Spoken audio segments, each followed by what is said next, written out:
Hey guys, Nicole here with Obscure Reptiles and Caging, and today we're going to be telling you everything you need to know if you want to get your first baby ball python. So let's get started.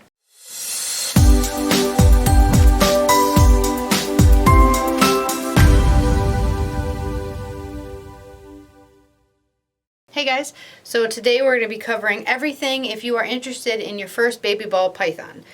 So this one right here, if you are going to be getting a baby, would be around this size. Sometimes they're a little bit smaller. This guy is a few months old, and he's probably had 15 to 20 meals at this point.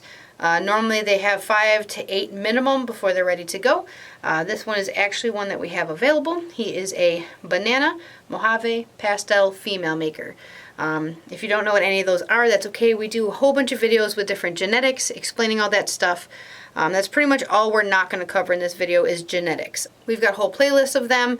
Today we're going to be telling you everything you need to know if you want to get one of these little guys. The first thing you're going to need to know is these guys, if you are getting them from a baby, we always recommend going to a breeder. You can go on pages like Morph Market online. You can find local people who breed by going on things like Craigslist, stuff like that. But whatever you do and whoever you go to, make sure you know some information, do a little bit of research, go to a reptile show near you. You can look all that stuff up online.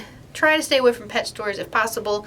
They're more about the sales rather than the actual care of the baby and making sure they're healthy, ready to go, and that you have all the information that you need. So step one when getting a baby is make sure you have a cage for that baby. I would stay away from glass. Some people do like it, but I don't like it because these animals are from a warm place. They're from Africa, and they need a good amount of humidity and a good warm temperature. So when it comes to them, I always say to start them off in plastic in a bin.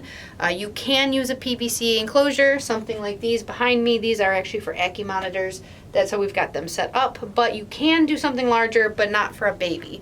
Little tiny babies need little tiny cages, or else they get very overwhelmed, they get stressed, and they're not going to eat for you. So you start them off in a small cage, and you're slowly going to go up as they go up in size. I'm going to put this little guy back so I can show you guys a few other things, but a little hint for you guys, a lot of breeders will actually ship weather permitting. So it's normally between $50 to $85 to get a little baby shipped. So you can really pick any breeder. For example, we ship all over the United States, but you can find breeders that are not local who have the exact type of baby you're looking for or someone you like working with. It makes it a lot easier to be able to find animals that you want. So to start off your baby, if it's something around the size I was just showing you or a little bit smaller, this is the perfect setup. Looks very basic. Some people don't like the way it looks, but it's proven that this is one of the best ways to keep your babies. So this right here is a 6-quart Sterlite bin. Looks very tiny, very small, but that is exactly what your baby needs. The baby has to feel comfortable, safe, and secure.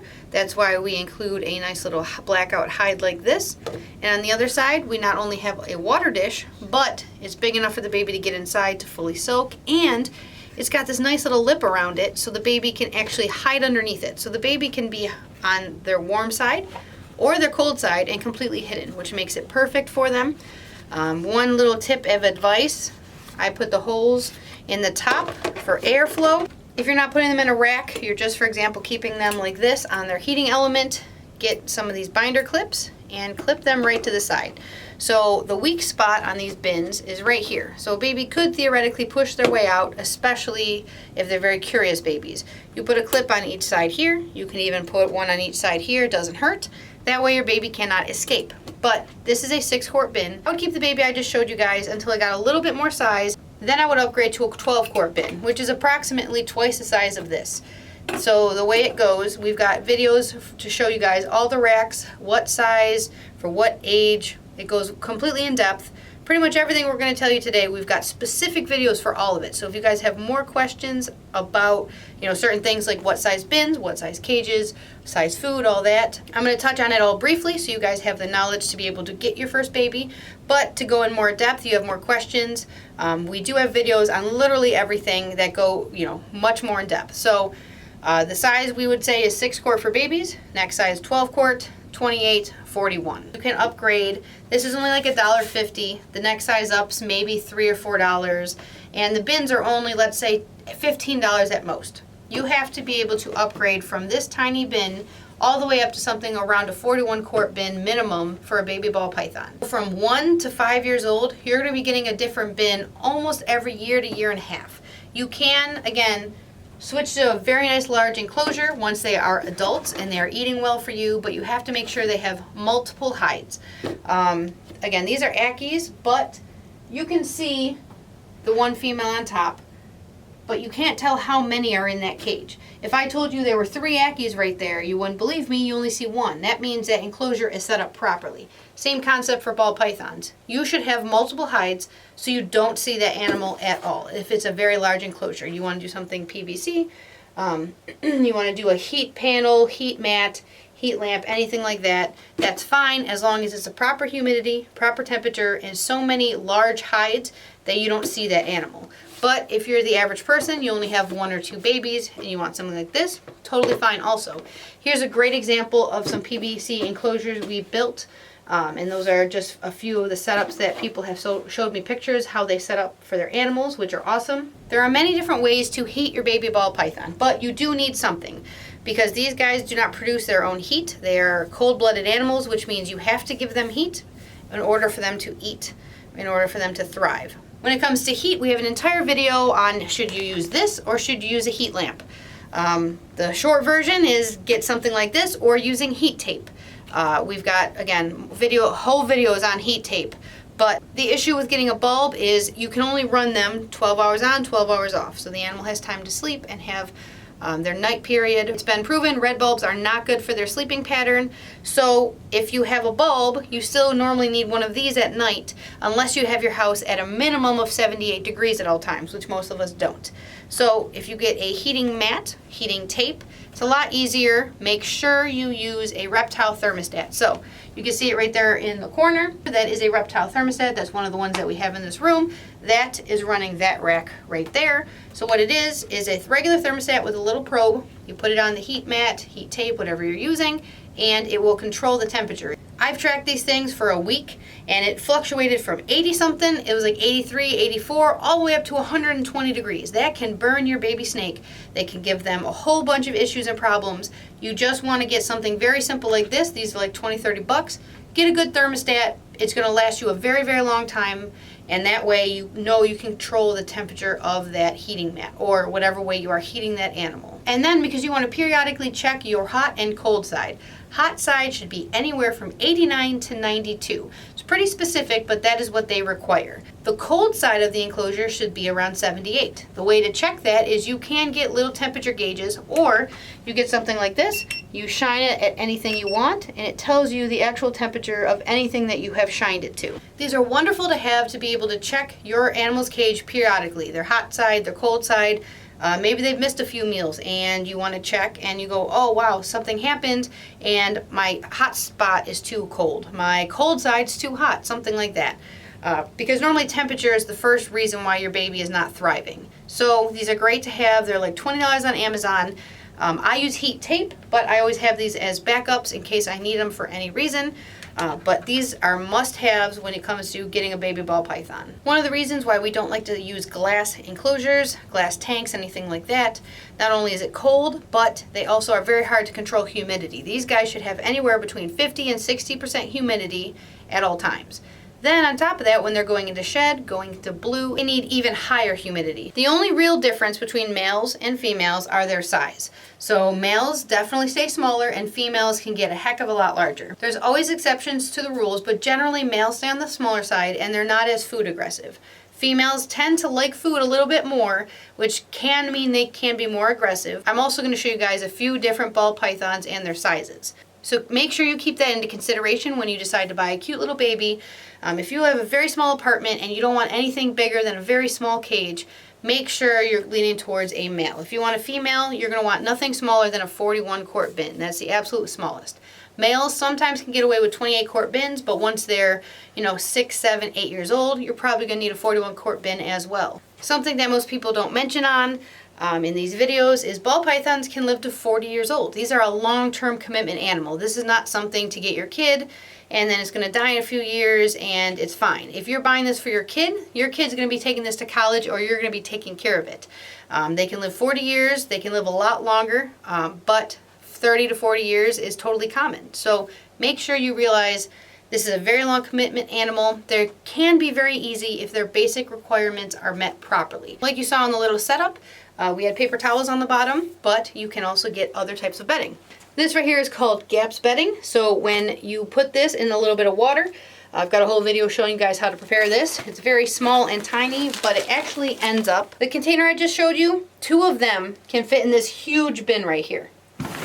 So they swell up considerably. That's the type of bedding I use for a lot of my older snakes. I like to use paper towel in the beginning for babies so I can monitor what they're eating, how they're going to the bathroom, all that type of stuff, and make sure they're not, eating any of that bedding, stuff like that. And it's just easier when they're babies. Generally in 6-quart bins, I leave the paper towels. As soon as I jump that snake up to a 12-quart bin, that's when I start to introduce the new bedding. Again, that one's called GAPS.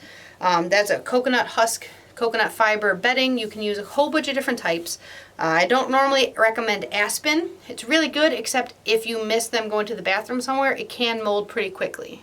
And just so you guys know, ball pythons, you can only keep 1 per cage. Even if you've got a gigantic cage, it's only 1 per cage. Ball pythons are a species that tend to be very aggressive, especially towards each other, but they can eat each other, they can cannibalize, and even if for some reason 2 are in a cage together and they are living, it doesn't mean that they're thriving. So make sure you only have 1 snake per cage. Ball pythons are notorious for being picky eaters, which means sometimes you're gonna have to feed live. You can have a snake for 40 years and it eats frozen for you the entire time, but then you can have another snake who eats frozen thawed, then live, then only wants mice, then switches to live rats, then only frozen ASF, and goes all over the place. So know that you have to be flexible. If you only want to feed frozen thawed to an animal, sometimes ball pythons are not the animal for you. Things like colubrids, corn snakes, boas, those tend to be better at taking frozen thawed because they're just always hungry.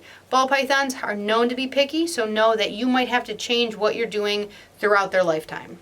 On top of that, once you have an adult female or male, which normally is between the 3 and 5 year range, sometimes those animals will go into what's called brumation. It's kind of like hibernation, but they're still active, they're still moving, they're just a little bit slower. During this time of brumation, which is normally during winter months, which is anywhere between 3 to 6 months for that animal, every animal is different, they may not eat for you, which is totally okay. If that animal, before it went into brumation, was nice and healthy, it was eating consistently, and it was good size for its body, then there's nothing to worry about. As soon as they come out of brumation, then they will go back on feed. To know if a ball python is healthy, ball pythons should have a good almost circle to square shape. When a ball python turns its body and does one of these, you should see no rolls. Basically, they shouldn't be so fat that they have rolls. But if you look at your ball python and it kind of has like a teardrop shape and you can see its spine, that animal is too thin. So make sure you're keeping a good eye on that animal's weight. You don't want them to be overweight, that's very bad for them, but you also don't want them to be underweight, because once they're adults, sometimes they will go into brumation, and again, totally normal, but you want to make sure that animal's healthy before that happens.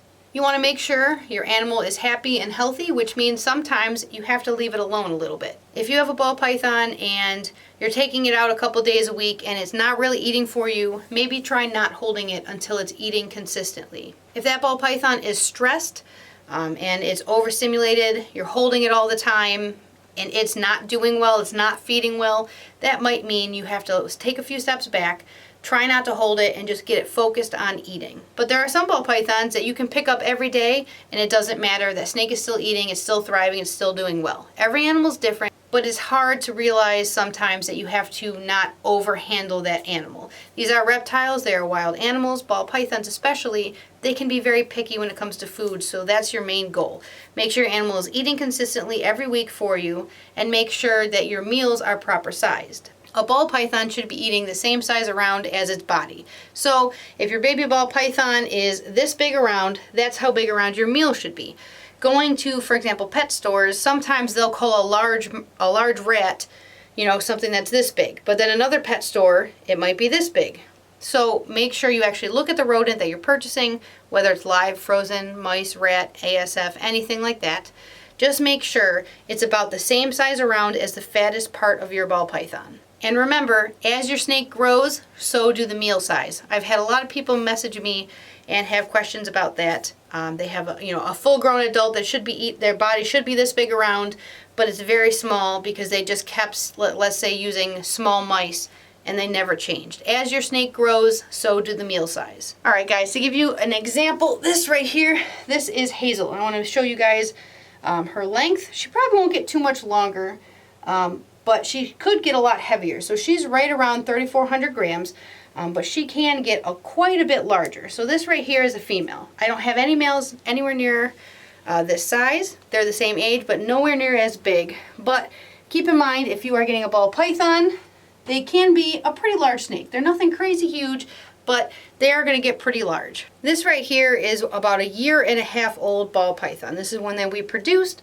She's been great at feeding, but this right here is 1.5 years old ball python.